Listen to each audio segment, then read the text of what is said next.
Hi, everyone. I'm Ann with Andale Homestead. Good morning, everyone. It is Casey over at Ormsby Farms. I'm Monica at Bland's Promised Land Ranch. And this is Sandy at Suburban Homesteader, Wyoming, Arizona. It's been a minute.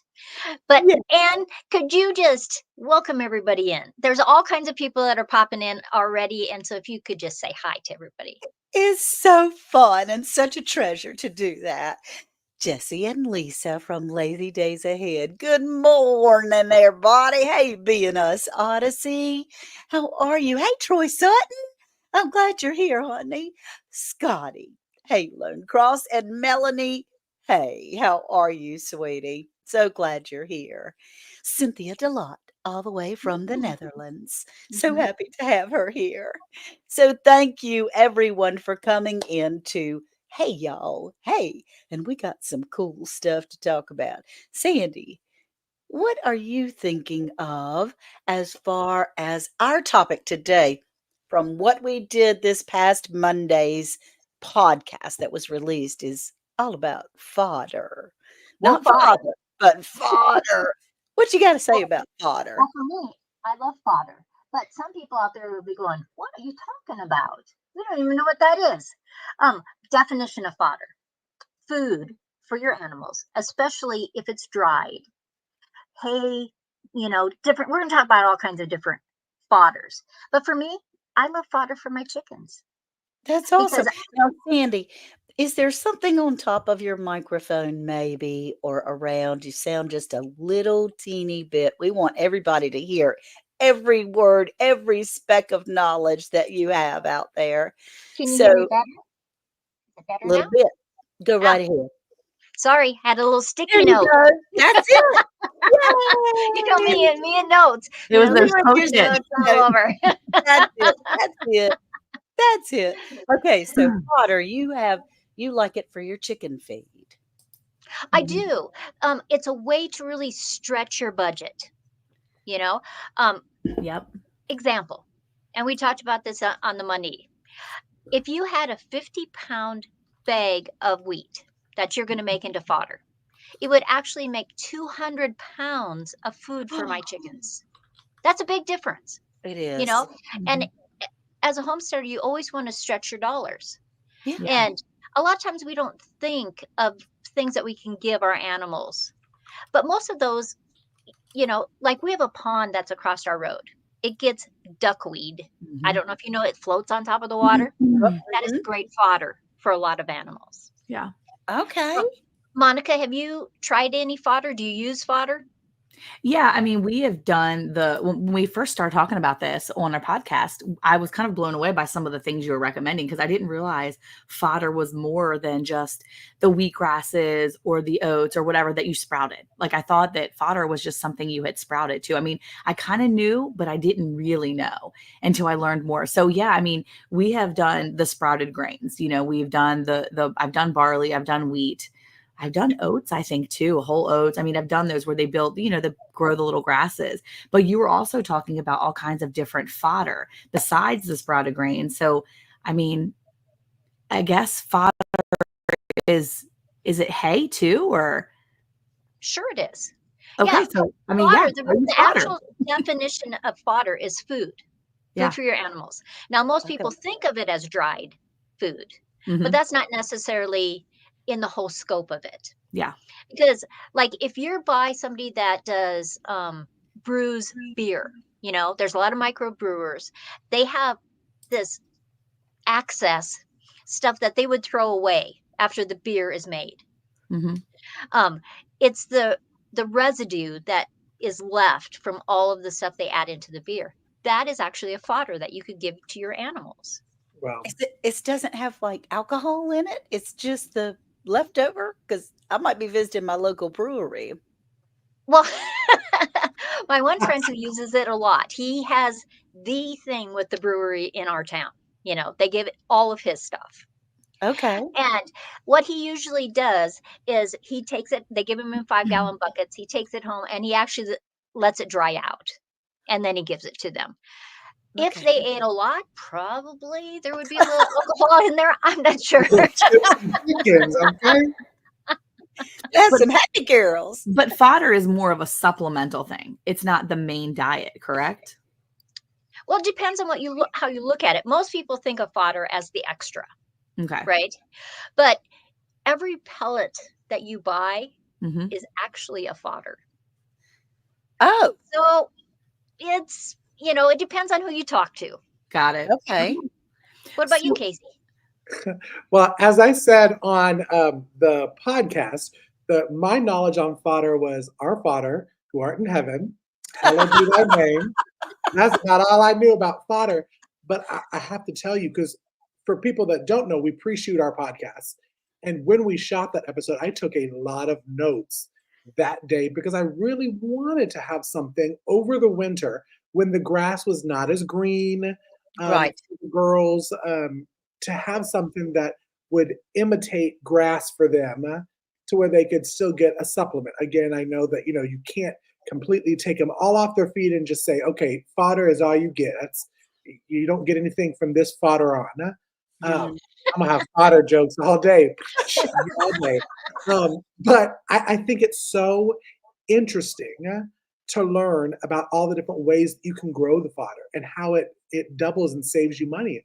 Because, like you said, Sandy, that's our number one thing in the front of our head as homesteaders is how can we save money? How can we not spend the $4 billion on treats and this kind of stuff and buying a 50-pound bag and that turning into 200 pounds of fodder feed is wonderful, is absolutely wonderful. Oh, That's right. okay. So maybe we should tell them how you do that. You got your 50 pound 50 Yes, pound bag please. of feed, Yes. right? What I this is my experience, and Monica has done, and she might do it a little bit different than me. Okay, so I have lights. You can see them in the back. I have them turned off right now, but I just use wire shelves. The seed trays. They're just flat. You can grow stuff in there. Yeah. It doesn't actually need any soil to grow the fodder, Okay. right? You can grow it in soil if you want to. I've grown it in perlite. You don't actually have to use anything. You can just put that green in there, a little water. I, Actually, I'll take it back one step. I do like to soak them for about 8 hours first before I Okay. put them in the tray. So we're I just put we're them soaking the wheat, The berry, right, grain. or barley. right, Okay. right. So I'm soaking them for about 8 hours, right? I'm just putting them in a bowl and I'm soaking them. Then I'm going to put them in that tray. I like to use lights. Maybe you just have a great window and they will start to sprout and they'll start to grow. And then I can give them to my chickens. If you do it like about a 10-day rotation, um, you can have a whole bunch of different trays and you just can have it continuously through the winter. That's so awesome. You Good see, stuff. the first time that I did that, after you suggested, I thought I was supposed to put soil in the bottom. And You can. so, well, I did, and they did eat it, but then they left the dirt. And I thought, wait a minute, mine doesn't look like everybody else's because I mean, I pulled this stuff out and it's got dirt everywhere, all over me and the back porch. So I thought, well, how is it that they pull it out? It's so clean. It has all these roots underneath and all the sprouting things.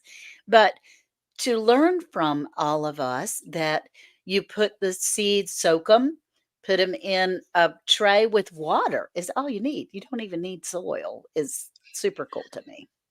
Yeah, you don't have to have soil.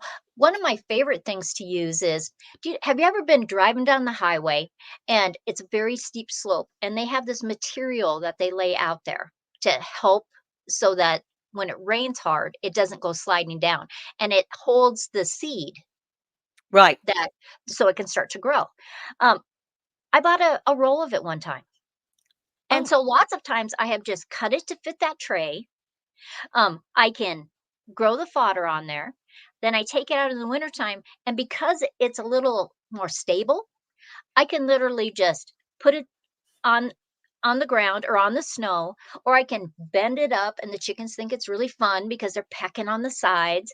yeah. It's just something to do to supplement your feed. And I You're really like it. That's awesome. Now, And when you're buying Monica, these things, I was gonna say, when you're buying these things, because again, never really done it before, super ready to do it this winter. Like you can get, what is it, whole wheat berries? Is that what you're getting from like Azure Standard and Right. that kind of stuff? Yeah, Or whole barley? you can you want it organic. Okay. For me, I want it organic. And you go in Acer Standard, you can go into a section that is feed, and you can get a 50-pound bag, and it's really not too bad a price. Wow. well, I tell you what I used because we have wild birds in our backyard by the creek that we feed every day, the geese and the ducks and the blue herons and so forth. So we get big bags of bird seed. Mhm. And that's what I used, and, I mean, it sprouted in, like, 2 days, 3 days. I had the grass was this tall, which was a ton of fun, so you don't have to get wheat No. berries or anything like that. You can use pretty much anything that you have, right? Yeah. What about you, Monica? What's your favorite thing to use? So we do like we entertain, not like Casey likes to entertain, where he's like a really great host. We Yes. entertain, we have parties like a couple times a year. And when we do, we get those metal trays that, you put the chafing things underneath. You have the little dishes. So we get those metal trays and you can get them at Costco or even Walmart or wherever. And we get Yeah. the smaller ones. And after we've used them for our food, I keep them. I clean them really well, and then I've poked holes in those and I have used those for my fodder, because when I put and I soak it in a 5-gallon bucket and then I distribute them evenly to those bins, and then I will put them on a rack outside. I had a cheap greenhouse that I picked up one time from the dollar store, and I put it on that, and I just let that do its thing. And after a couple days, I would just rip the fodder up from the tray and I just lay them down in those little rectangles. And then I'd start over.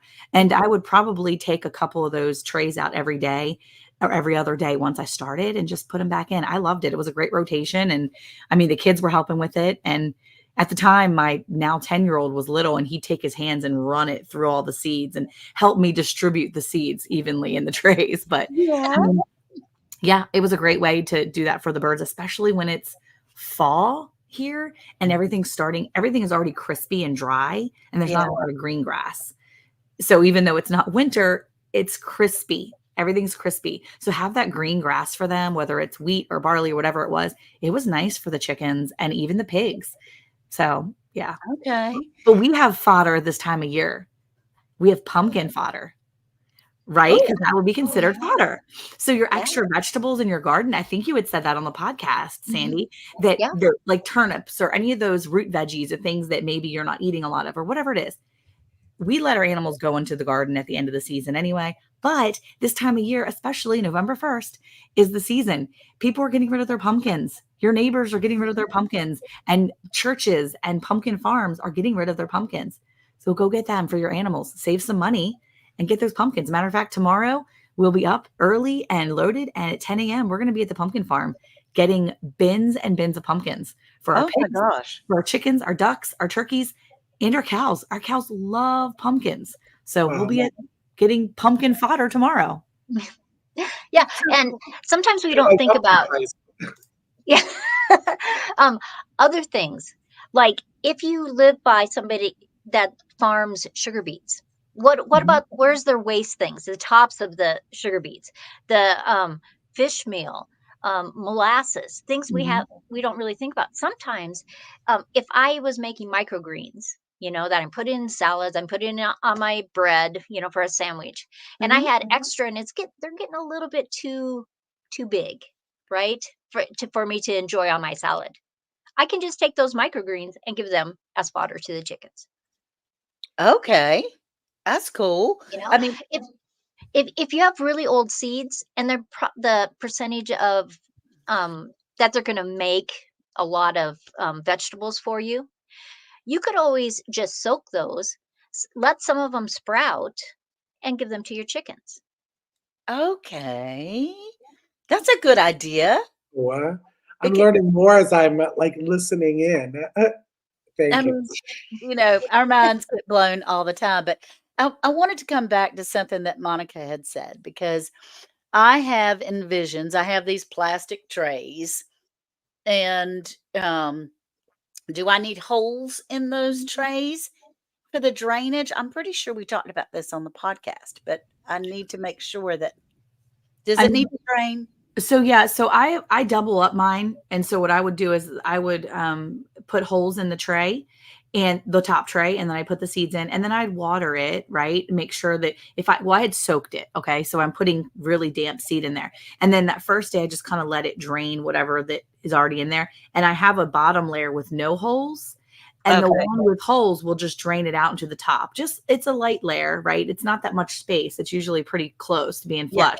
But then the next day I will come and I will water it. And sometimes I'll leave that bottom tray on a little longer just to keep that moisture there. But then I will also just, it doesn't matter, I don't think. I mean, you can really just leave it so you don't need that bottom tray. Just leave the holes in and let it drain out. And I would stack mine so they would drain onto one another if I put water Right. in there.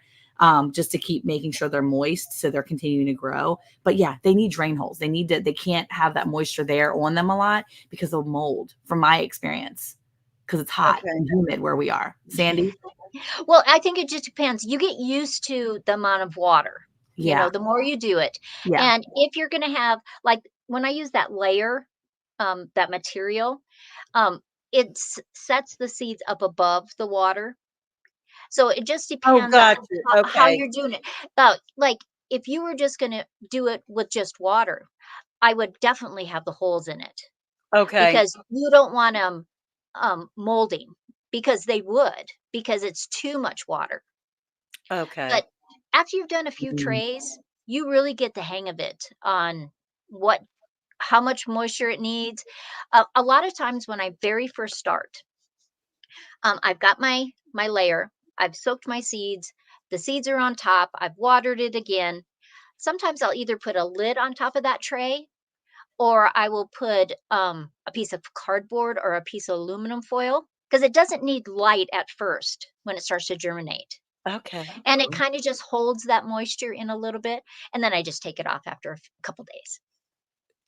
Anything you I'm can so do to make excited. it go faster. Yeah, you make everything sound so easy. Yeah, It's and wonderful. I think it also depends on your climate too, what your house is, what the temperature of your Mhm. house is, right? I mean, I put mine outside and I did mine outside and they would dry out really fast. So I was constantly trying to get moisture in them to make Ah, sure depending on the time of year. But then you have to, like Sandy said, you have to find that balance because I also had that little greenhouse that I kind of kept it in. So you can try different areas. If it doesn't work for you in one specific place, make sure you're not giving up. Try it in another place. Or Right.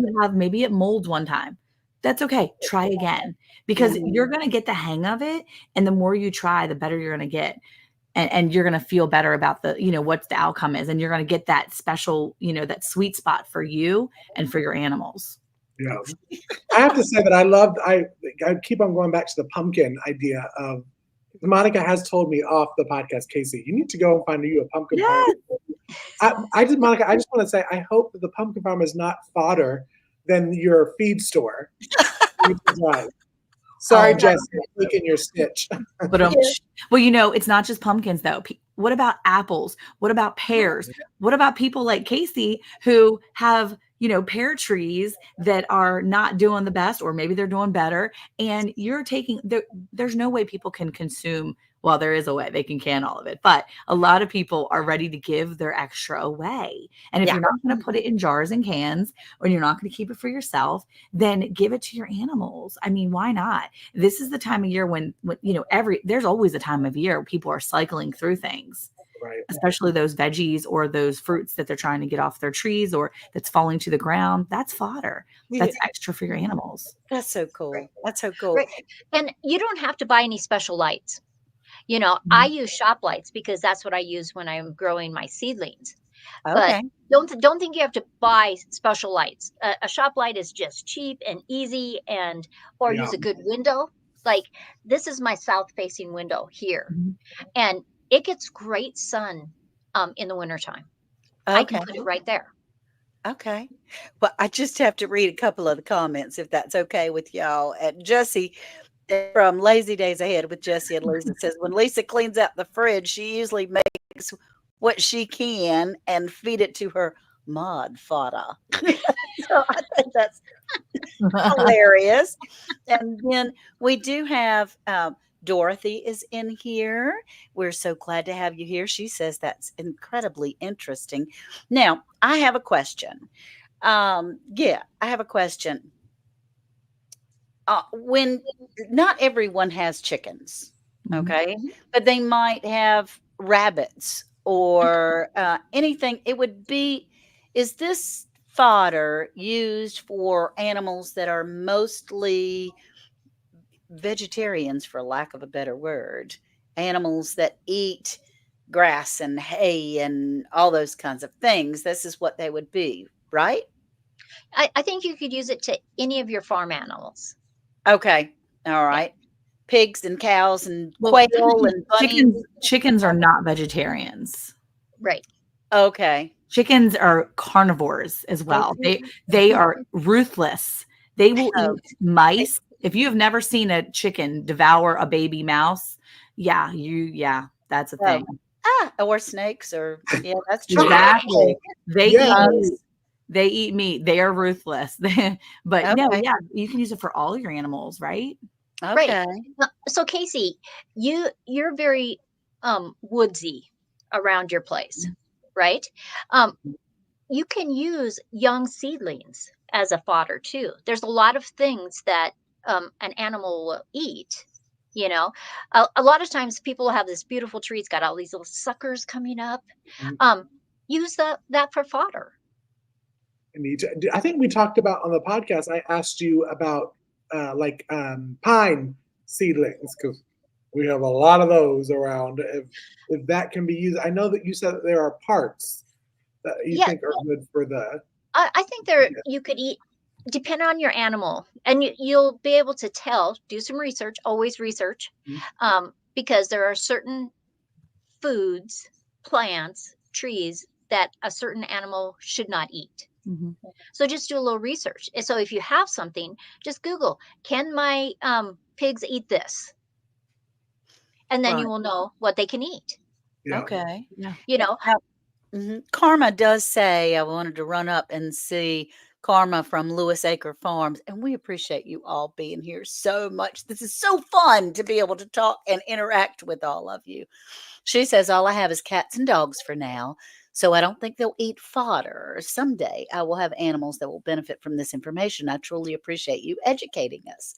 Now, there is some, I mean, pumpkin is good for dogs. Yeah, I was Yeah. gonna say, why not pumpkin in your dog food or put that with, can some of that maybe, get some extra pumpkins or take the pumpkins you carved out and go ahead and put it and make some fodder for your animals. Make some dog Uh, food, cat food. It's fodder's yep, all kinds of things. It's not Yes. just it grass. is. Yeah, we just usually think of things that are dry as fodder. But that's Mhm. not really, the tops of your rutabagas, rutabagas themselves can end up being fodder for your animals.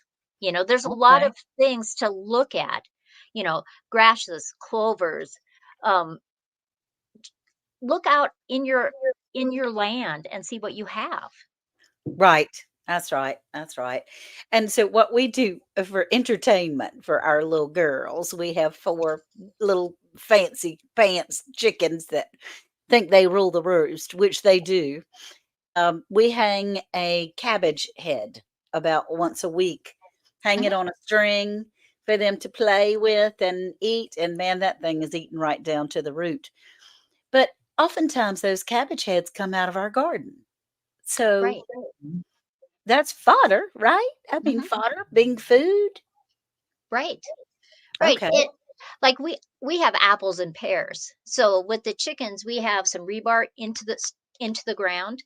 And so I'll just put apples, 4 or 5 apples, Oh, and those girls will just peck, peck, peck, peck, peck. It's just like um playtime for them. Well, I'm excited because I think we talked about, I can't remember which episode it was, but I saw on Instagram where a lady strung popcorn, dehydrated zucchini, and different color foods on a mini Christmas tree for her chickens to peck at for the holidays, and I will be doing that. I keep on hearing. I hear Ann that she hangs a cabbage. So I'm like, okay, I'm not super crazy yet for wanting to put a because I have the little seedlings growing where I don't want them to grow on my land. Why not Right. put 'em up, repot them, wrap them with the popcorn and the dehydrated squash and dehydrated tomatoes or whatever I'm doing for the different colors. But would that be considered fodder or would that be considered bougie? Fodder, bougie, same thing, kind of. Bougie. No, I think bougie. fodder. I So like it. I like it. I saw that video when she had that, and I thought that's just such a fun idea. You know, if you don't yeah. want to use a tree, you could just use a string and put it on part of your chicken coop or whatever. You know, your turkeys would like it, your chickens would like it, geese, guineas, all kinds of people, all kinds You of know, animals would I don't like know that. about turkeys because Monica can vouch for my turkeys. My turkeys are really dumb, and let me tell you, I love them with all of my heart. I really do. They are sweet, sweet as can be. But I throw some corn in there, and they run to the corner and will not leave the corner until I ask them to get away. They do not know what it is. Bless their hearts, they just about as special as they can be. Oh my gracious. Turkeys, yeah, turkeys don't have. I don't think the elevator goes all the way up to the top for I turkeys don't know. most That's of what the it stops. time. They're not the sharpest ones out there for Yeah. sure. I mean, they talk a big talk. I mean, they have a lot of fight in them. They want to get in your face, but then they turn around. They're like, no, no, no, no, no, no, Never never mind. mind. I'm just kidding. I just kidding. Just kidding. That I was a have joke. made a terrible mistake. Terrible mistake. I Yes, changed that's my mind. exactly it. So Summer says my cats love pumpkin puree from a can, Mhm. and I can't really grow due to wildlife pressure, but they'll jump on my fence if they want it. My neighbors going nuts trying to keep them out. I mean, I think that's fantastic because your neighbor must have pumpkins. And Kayla says, "Oh, I love that idea for a Christmas tree for the chickens." Casey was trying to get us all to decorate our chicken coops, and Don't Uh-huh. bring it I'm up. still Why did you doing bring it up, I, Missy? well, he already did. peer pressure, peer pressure. Yeah, yeah, that would be a fun video, though. It really It would would. be. I just It because I have have you do notice the chickens that are raised by people that don't really put love and care into the chickens. When it's like a mass chicken farm, you can taste the difference in the meat and the eggs when you put a little love into your chicken coop. And I get it, sometimes we don't always have the Yeah. time, but this is something definitely. too. I'm bougie anyway, so I'm gonna do it. I just need to find some more solar lights, maybe, because we don't have electricity run out there, and I'm always nervous about running extension cords and things that the Right. chickens can Yeah. actually get a hold of.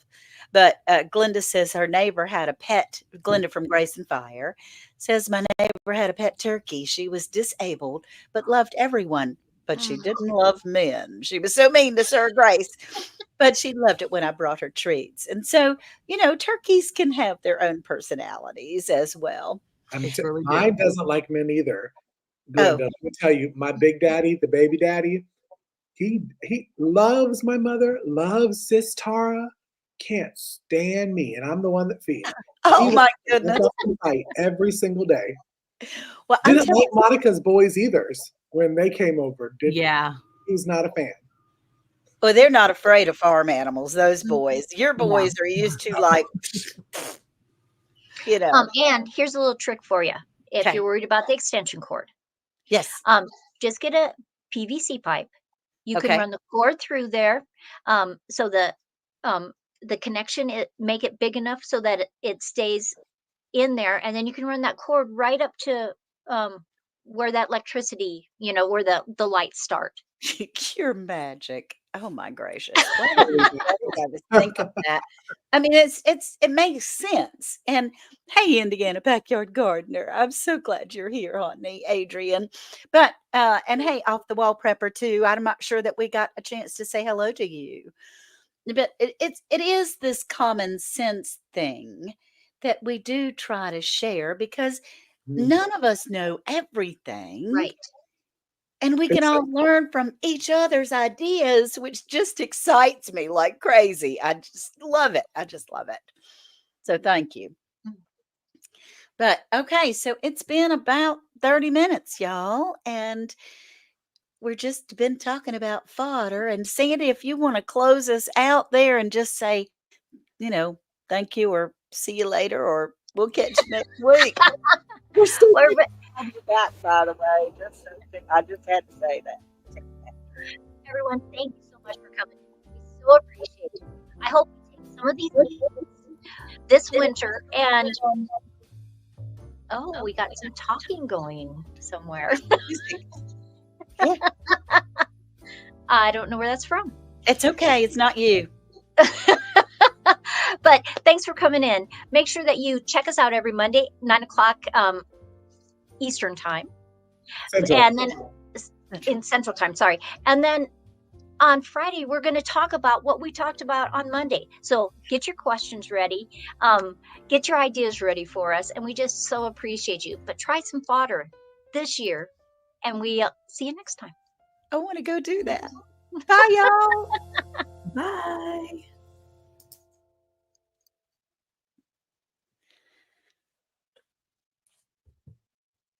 Hey, Monica, did you know it's now even easier to listen to Around the Hay Bale podcast? What? Really? How easy? That's right. All you have to do is say, Alexa, play Round the Hay Bale podcast. Playing Round the Hay Bale podcast on Apple Music. Ooh, we're really fancy now. Tune in to Round the Hay Bale every Monday at 9 a.m. Central Time.